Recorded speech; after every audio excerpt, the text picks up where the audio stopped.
Hola, ¿qué tal? Que el Señor les bendiga. El día de hoy vamos a estudiar en el libro de Juan, capítulo 5, del versículo 30 al versículo 47. En la parte superior de nuestras Biblias dice testigos de Cristo. Ahora, ¿por qué es que se decide colocar este nombre o este subtítulo en este capítulo 5?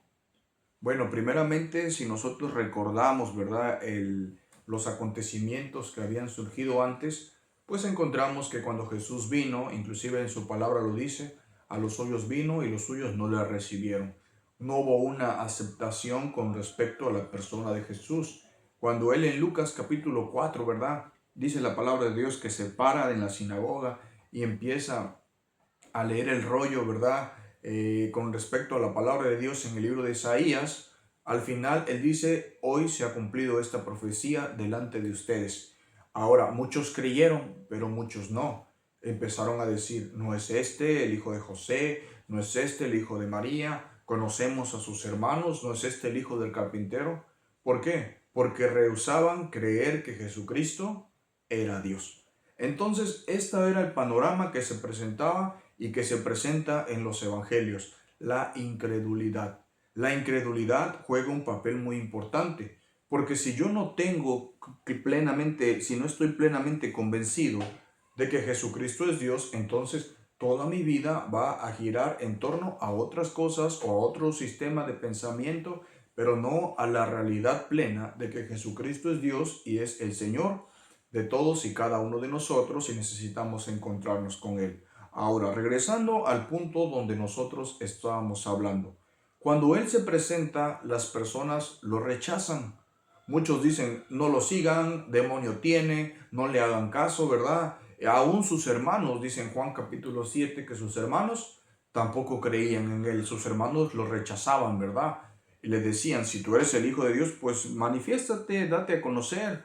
Pero las personas no creían. Y entonces, como había cierto grado de incredulidad, lo que Jesucristo hace es que aporta otras personas, otros testigos para reafirmar que Él realmente era Jesucristo, el Hijo de Dios. ¿Y cuál es el primero?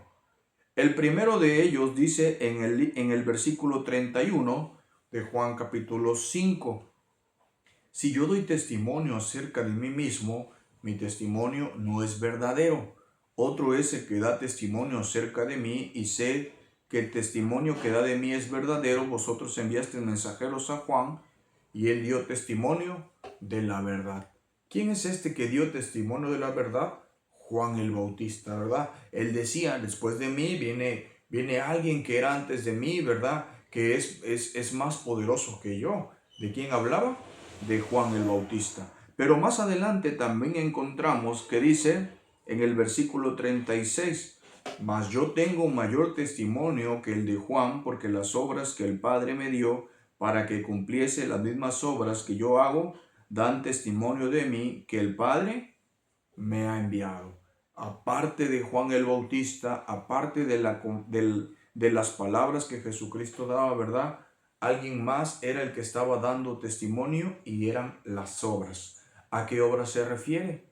A los milagros, a las proezas, a todo aquello que él hizo, dando testimonio, ¿verdad? Todo eso que hacía, que él no podía ser alguien normal. Una persona normal no puede caminar sobre el agua, no puede multiplicar los panes, no puede sanar a los enfermos, no puede resucitar a los muertos, pero Jesucristo por medio de sus obras estaban dando testimonio de que Él realmente era el Cristo, el Mesías, el Hijo de Dios. Y hasta ahí llevamos dos, ¿verdad?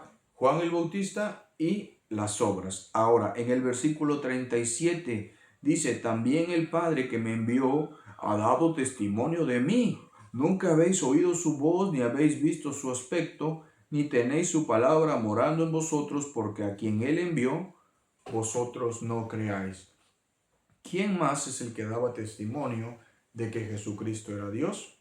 El Padre, ¿verdad? Cuando Jesucristo se presenta para ser bautizado por el Juan el Bautista, Él dice, he aquí mi Hijo amado, ¿verdad? En Él tengo mi complacencia. Cuando la transfiguración también, ¿verdad? Encontramos que las palabras de Jesucristo es, este es mi Hijo amado, a Él oíd. Y en Juan capítulo 12 también encontramos que cuando Jesús anuncia su muerte, dice que se oye como un trueno, ¿verdad? Y era el Padre que estaba glorificando al Hijo, ¿verdad? Entonces el Padre también estaba dando testimonio de que Jesucristo es Dios. Pero había algo que impedía que ellos creyeran, y esto es que no tenían su palabra morando. Por eso en el versículo 39, un versículo muy conocido, dice: escudriñad las escrituras, porque a vosotros os parece que en ellas tenéis la vida eterna, y ellas son las que dan testimonio de mí.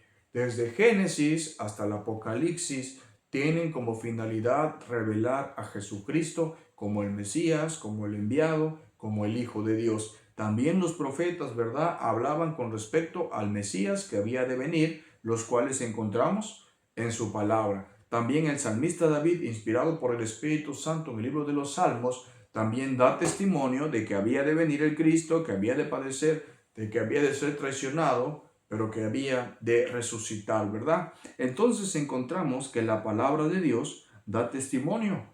Por eso dice la palabra: escudriñad las escrituras, porque a vosotros os parece que en ellas tenéis la vida eterna, y ellas son las que dan testimonio de mí. Es la palabra de Dios. Por eso cuando se comparte el Evangelio con personas nuevas que nunca han escuchado acerca de Jesucristo, de la salvación, lo que se les hace hincapié, la invitación que se les hace es: lee tu Biblia. Lee tu Biblia, porque te vas a encontrar con Jesús leyendo tu Biblia. No te conformes con lo que te dicen afuera o con el pensamiento que tú puedes tener, ¿verdad? Porque imagínate que descansas creyendo que toda tu teología, que toda tu manera de pensar, toda tu cosmovisión es verdadera, y al final resulta que no, que estás equivocado, lo habrás perdido todo, habrás perdido lo más importante, que es encontrarse con Cristo. Entonces, retrocediendo a los que daban testimonio también acerca de Jesús, era Juan el Bautista, era el Padre, eran las obras y también la Escritura, ¿verdad? Por eso la invitación que hace es que permanezcan en la Escritura. Y al final, en el versículo 45 dice: no penséis que yo voy a acusaros delante del Padre. Hay quien os acusa, Moisés, en quien tenéis vuestra esperanza, porque si creéis a Moisés, me creeréis a mí, porque de mí escribió él. ¿Quién más es el que estaba dando testimonio acerca de que Jesucristo era Dios? Moisés, ¿verdad? La palabra de Dios nos dice que Moisés, en el libro de Deuteronomios, él le recuerda al pueblo de Israel que Dios levantaría profeta como él, y a él oirían. Hace alusión ¿a quién? A Jesucristo, ¿verdad? Pero también encontramos que Moisés habla acerca de Jesús por respecto de la tipología. ¿A qué me refiero? Por ejemplo, la Pascua. Por ejemplo, el sacerdocio, ¿verdad? Lo que instituyó Moisés por medio de Dios, por ejemplo, el tabernáculo también.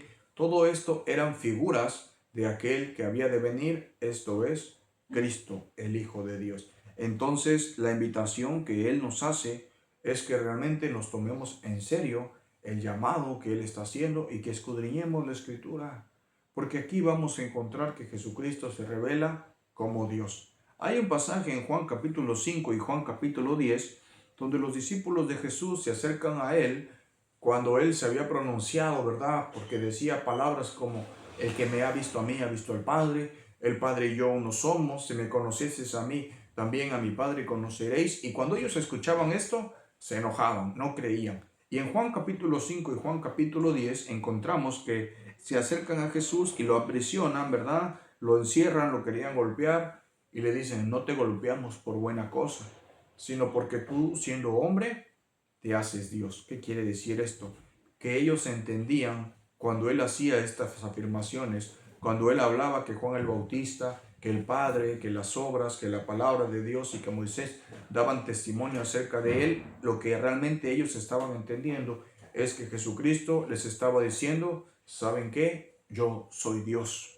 Yo soy Dios. Y entonces para ellos era una ofensa. Y no es que no fuera Dios, o no es que estuviera mintiendo, ¿verdad? Sino que para ellos su palabra no hallaba cabida, no hallaba espacio en sus corazones, como en el muchos de nosotros también, cuando descuidamos de lo más importante, que es encontrarnos con Cristo, y nos enfocamos a otras cosas que no tienen valor, ni pueden llenar el corazón de cada uno de los hombres.